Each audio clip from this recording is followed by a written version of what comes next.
भारत अपनी रक्षा ताकत को आधुनिक बनाने के मिशन पर है और एक नई संभावना सुर्खियों में है। रूस के Tu-160M व्हाइट स्वान रणनीतिक बॉम्बर्स को हासिल करना। ये अत्याधुनिक विमान अपनी अद्वितीय रेंज, भारी पेलोड क्षमता और उन्नत हथियारों के लिए जाने जाते हैं। हालांकि ये भारत की वायु शक्ति को नई ऊंचाई पर ले जा सकते हैं, लेकिन इनके साथ कई चुनौतियां और भू राजनीतिक सवाल भी आते हैं।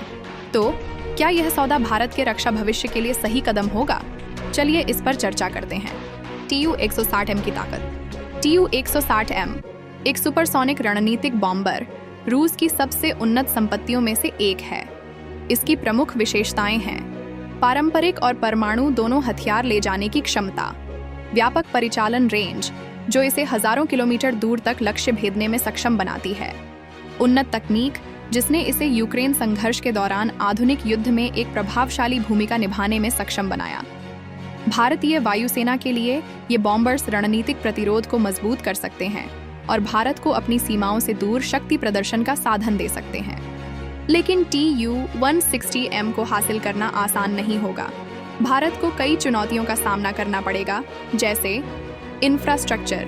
इन विशाल बॉम्बर्स के लिए विशेष हैंगर, रखरखाव सुविधाएं और हवाई पट्टियों की आवश्यकता होगी।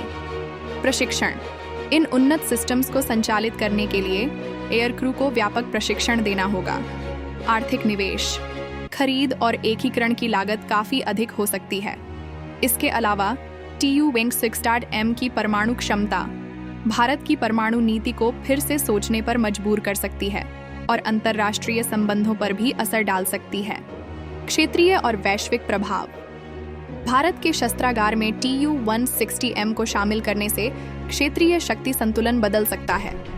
यह भारत की प्रतिरोधक क्षमता को मजबूत करेगा, लेकिन चीन और पाकिस्तान जैसे पड़ोसी देशों के साथ हथियारों की होड़ को भी बढ़ावा दे सकता है। साथ ही भारत ने अमेरिका, फ्रांस और इजरायल जैसे देशों के साथ अपने रक्षा संबंधों को मजबूत किया है। रूस के साथ इस बड़े सौदे से इन साझेदारियों पर असर पड़ सकता है। रणनीतिक संतुलन साधना। अंततः निर्णय अवसरों और जोखिमों को संतुलित करने पर निर्भर करेगा। Tu-160M भारत की शक्ति प्रदर्शन और प्रतिरोध क्षमता को काफी हद तक बढ़ा सकता है, लेकिन इसके साथ वित्तीय, परिचालन और भू राजनीतिक चुनौतियां भी जुड़ी हुई हैं। भारत को सावधानी पूर्वक यह आकलन करना होगा कि क्या यह अधिग्रहण उसके दीर्घकालिक रक्षा रणनीति और साझेदारियों के अनुरूप है। Tu-160M व्हाइट स्वान निश्चित रूप से एक गेम चेंजिंग विमान है, लेकिन क्या यह भारत के लिए सही कदम होगा? क्या भारत को यह रणनीतिक कदम उठाना चाहिए या इसकी चुनौतियां अधिक गंभीर हैं? अपनी राय नीचे कमेंट में जरूर बताएं।